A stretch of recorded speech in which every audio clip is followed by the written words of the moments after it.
સુરેન્દ્રનગર મહાનગરપાલિકામાં આજે જનતાનો આક્રોશ ફાટી નીકળ્યો છે। વેલનાથ સોસાયટી નજીક આવેલા 960 સરકારી આવાસોમાં રહેતા ગરીબ પરિવારો છેલ્લા કેટલાય સમયથી ટીપું પાણી માટે તરસતા હોવાથી આજે મહિલાઓએ થાળી વેલણ સાથે મનપા કચેરીમાં હલ્લાબોલ કર્યો હતો। પાણીની કોઈ સુવિધા નથી। અમે ખુદ પાણી ચાલુ કર્યું છે, એમાં થોડુંક પાણી અડધો ટાંકો સબદીએ છે, અડધામાં 18 બિલ્ડિંગમાં પાણી અમારે કેમ પૂરું કરવાનું? આ પાણીના અવારનવાર અમે અહીંયા અરજી કરવા જઈએ છીએ, પણ કોઈ અમારી ફરિયાદી સાંભળતા નથી। અમે પાછા આજ રેલી કાઢીને ગયા હતા અહીંયા નગરપાલિકાએ, તો સાહેબે કીધું છે કે હું ભરીશ। એ અમને નથી લાગતું કે એ પાણી ભરશે। અમારા તકલીફ એટલી છે કે તમે 2 દી વારો હતો ને તો 4 દીનો વારો થઈ ગયો, એમાં અડધો સબ જ ભરાય છે। સરકાર દ્વારા અપાયેલા આધુનિક આવાસોમાં સંપ અને ટાંકીઓ તૂટેલી હાલતમાં છે, પરિણામે રહીશો વેચાતું પાણી લેવા મજબૂર બન્યા છે। નગરપાલિકામાંથી મહાનગરપાલિકા તો બની, પણ છેવાડાના વિસ્તારોની સ્થિતિ ઠેરની ઠેર છે।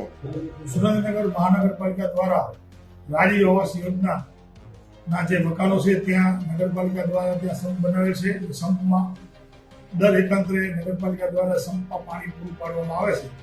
સંપમાંથી લોકો દ્વારા ઇન્ટરનલ વ્યવસ્થા એ લોકોની છે, એમાં કોઈ પ્રશ્ન હોય તો વાત અલગ છે। બાકી નગરપાલિકા દ્વારા નિયમિત એકાંતરે પાણી પૂરું કરવામાં આવે છે અને અમારો માણસ ચેક કરવો પણ જાય છે અને અમે સંપમાં પૂરું પાણી આપવામાં આવે છે। અધિકારીઓ દર વખતની જેમ પાણી આવી જશેના ઠાલા વચનો આપી રહ્યા છે, પણ હવે જનતાની ધીરજ ખૂટી છે। જો આગામી દિવસોમાં પાણીની પલોજણ દૂર નહીં થાય તો ઉગ્ર આંદોલન કરવાની ચીમકી રહીશોએ ઉચ્ચારી છે। જો પાણીની સમસ્યા 3-4 દિવસે પાણી આવે સાહેબ, કોઈ પાણી ટાઈમે આવતું નથી, બરાબર?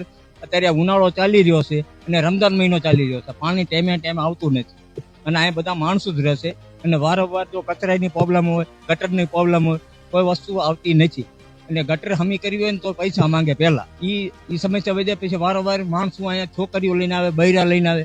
અમારે ઘરે નાની છોકરી હોય તો બૈરા હોય તો એ પ્રોબ્લેમ રહેશે, વારંવાર પ્રોબ્લેમ રહેશે। કાલે ગાડી આવી હતી, કાલે માણસોને પકડ્યા હોત અને પોલીસ ચોકીમાં લઈ વધ ગયા છે।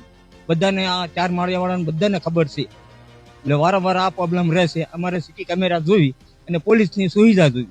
શું મનપાનું તંત્ર આ ગરીબ પરિવારોની તરસ छिपावશે? સરકારે આવાસો તો આપી દીધા, પણ શું પ્રાથમિક સુવિધાઓ આપવાનું તંત્ર ભૂલી ગયું છે? જોતા રહો ગુજરાત વંદન। ધન્યવાદ।